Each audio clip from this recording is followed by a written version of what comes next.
Hey, salut, comment ça va? Dis donc, ça fait longtemps que je vous ai pas présenté un petit NAS Azuster, non? Comment ça, non?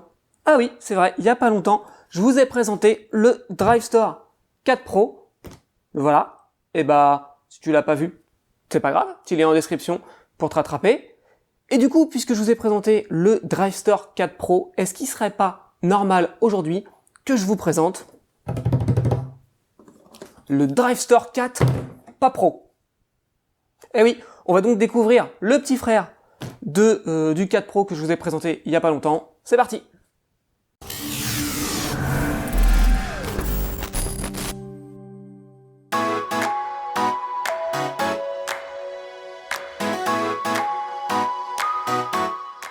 Bien évidemment, on va commencer par le déballer, histoire qu'on voit un petit peu de quoi on parle. C'est parti, on l'ouvre tout de suite. Je ne l'ai pas encore vu, hein. Je le déballe vraiment en même temps que vous.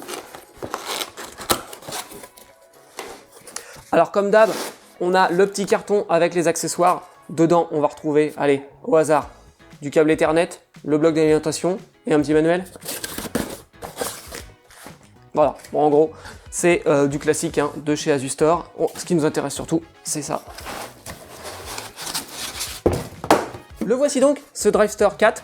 Voilà, on va tout de suite en faire le tour brièvement, configuration, utilisation, etc. C'est parti.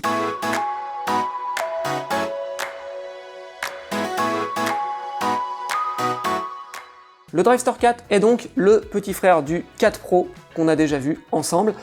Et en bon petit frère, il va forcément avoir des traits communs avec. Voilà, donc il va reprendre certaines de ses caractéristiques. La première, c'est le CPU, le processeur. Hein.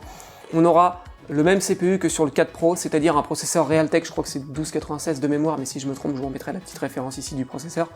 Un processeur ARM 64 bits avec 4 corps et cadencé à 1,4 GHz. Ce qui est relativement satisfaisant pour les usages qu'on va en faire. Et autre point commun, il est équipé au dos d'un port Ethernet 2,5G, le petit port rouge que vous voyez ici. Donc un port qui va permettre d'aller un peu plus vite que le traditionnel gigabit, si bien sûr on a les équipements réseau, le PC, etc. qui vont aussi au-delà du gigabit. Et ça permettra du coup de profiter pleinement de la vitesse de nos disques durs et de la puissance du NAS. Et c'est tout pour les ressemblances. Salut! Non mais rassurez-vous, le carton était vide. Donc, faisons vraiment maintenant place du coup à ce DriveStor 4 et on va voir du coup ce qu'il n'a pas hérité de son grand frère, donc ce sur quoi il a été amputé. Et le premier élément, c'est la RAM. On aura ici de la DDR4 comme le 4 Pro, mais seulement 1 Go.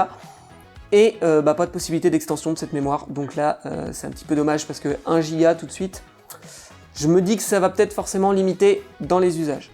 Non, mais pourquoi vous avez fait ça, Azuster? Autre point sur lequel ce NAS semble avoir été amputé par rapport à son grand frère, c'est sur la compatibilité disque. Alors, si physiquement, on peut mettre des disques au format 3.5 ou 2.5, comme vous pouvez le voir actuellement à l'écran, si on regarde la fiche technique du NAS sur le site du fabricant, il nous annonce seulement un format 3.5 de disponible. Et quand on regarde la matrice de compatibilité sur le site Azuster, on se rend compte que y a que des HDD 3.5. Donc, on se demande si c'est possible ou pas et pourquoi ce choix surtout. Voilà. Donc, pour ma part, bien évidemment, je vais l'essayer. Hein, je vais mettre des SSD dedans pour voir si c'est fonctionnel, si c'est reconnu, etc. Après, comme ils ne sont pas supportés, on ne sera pas dans les clous. Donc, si à jour il y a un problème, c'est un petit peu gênant. J'espère qu'il va y avoir peut-être une mise à jour de cette compatibilité prochainement par Azuster pour venir prendre en compte des SSD au format 2.5 car ça peut être aussi intéressant de booster un petit peu les perfs de ce NAS avec par exemple des SSD. Bon, au final, s'il s'avère du coup qu'on peut mettre que des HDD, c'est quand même un peu dommage et je dois bien avouer que déjà avec ces 1 Go de RAM non extensible, je suis désolé Azuster mais je suis un peu trop geek pour que ce NAS me vende du rêve.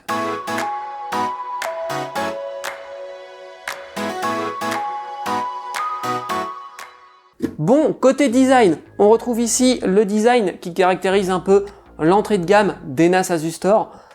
Et c'est le but puisque c'est un NAS entrée de gamme. C'est un NAS qu'on avait par exemple, je crois, sur le AS3302 ou 04T que j'avais pu vous tester.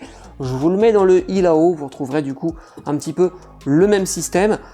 Et donc, bah voilà, c'est un design assez sobre, très light, tout ce qu'il y a de plus basique en fait. On n'aura pas de tiroir en façade, on va être obligé d'ouvrir complètement le capot de notre NAS pour accéder aux emplacements de disques durs, hein, pour pouvoir les ajouter ou les retirer. On n'aura pas non plus de boutons, voilà, on a quelques diodes ici qui vont nous indiquer si le NAS est en fonctionnement, s'il est en train de réfléchir, etc. Mais on n'aura pas de boutons, voilà, on n'aura que les LED, et puis on aura juste un petit port USB forcément en façade, pour pouvoir par exemple mettre un support externe pour la sauvegarde.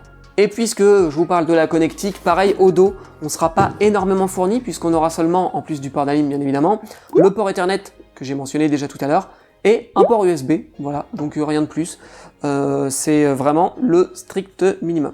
Après, niveau design, bon, il est pas spécialement moche, hein, il est sobre, mais plutôt sympa, avec la petite déco sur la façade, une petite déco qui est quand même en relief, hein, quand on passe la main, c'est pas juste un dessin lisse ou quoi, c'est en relief, donc c'est assez sympa quand même. On retrouve le petit logo rosé, un peu or rosé, des Asustor Drive Store, voilà, hein, c'est ce qu'ils ont fait aussi sur le Drive Store 4 Pro, et on retrouve ici, bah, c'est la petite touche de la gamme sur le logo.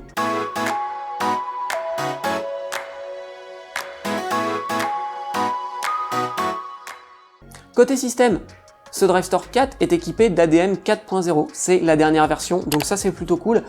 C'est quand même gage d'évolutivité et de matériel relativement récent, puisqu'on est sur la dernière version de l'OS, qui est une version majeure en plus, et donc du coup ça va éviter d'avoir à faire déjà la mise à jour de 3 vers ADM 4, et puis surtout c'est gage sans doute de mise à jour qui vont arriver, et donc d'un peu quand même d'évolutivité, même si on est sur un matériel entrée de gamme.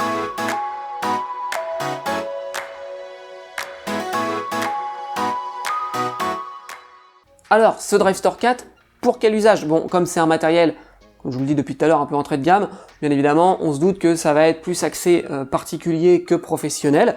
Après, pour la maison, ça peut faire largement le taf, on va le voir, et je vais vous l'expliquer. Déjà, il faut savoir que matériellement, il est équipé pour décoder du 4K H265, donc ça c'est plutôt cool. Ça veut dire qu'on va pouvoir décoder de la grosse vidéo, etc. Par exemple, si vous faites un petit serveur Plex ou que vous utilisez pourquoi pas la fonctionnalité de streaming vidéo intégrée à Asustor, à ADM. Et en plus, Asustor a rajouté à son système un mode média qui va permettre de réserver 512 MO pour le transcodage vidéo sur la RAM. Donc on aura toujours cette mémoire disponible, même si on essaie de faire autre chose avec le NAS à côté, etc.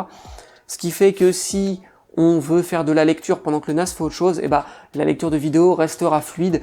Et ça, c'est plutôt bien vu, surtout quand on a des petites configs comme ça, au moins on est sûr que les choses qu'on peut faire en parallèle, ou que le NAS ferait de manière automatique en parallèle, ne viendront pas perturber la lecture de nos vidéos, parce qu'on est d'accord que quand des vidéos, ça rame, et c'est chiant.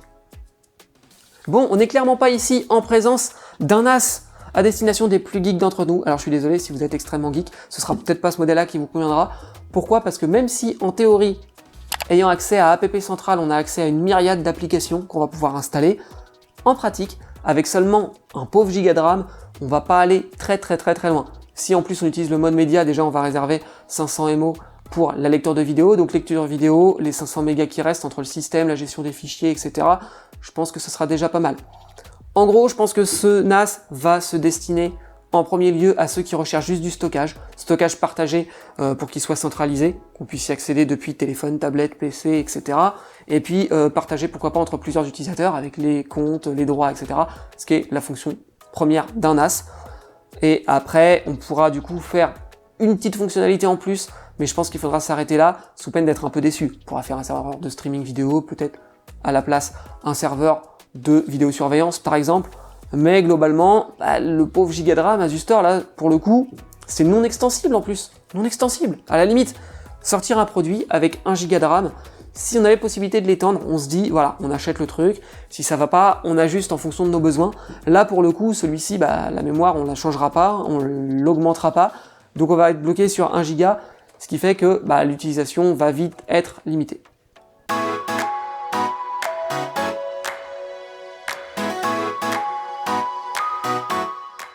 Parlons maintenant de la disponibilité de ce NAS et de son prix.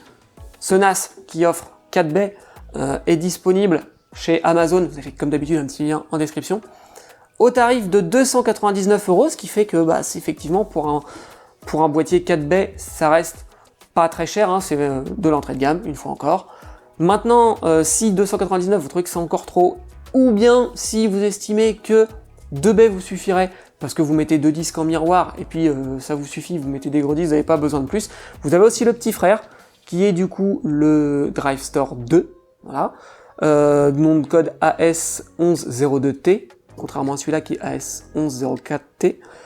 Et donc le 2 baies sera disponible, lui, au tarif de 180 € je crois, ce qui fait vraiment pas cher, mais il faut savoir que du coup, pas cher, bah, on en a pour notre argent, on va pas pouvoir faire tout ce que peut promettre un NAS comme celui-ci, qui serait mais dans des plus hauts de gamme, hein, comme tout ce que je peux vous présenter habituellement, on risquera forcément d'avoir une limite à ce niveau-là, puisque bah, forcément, il fera qu'avec ce qu'il pourra.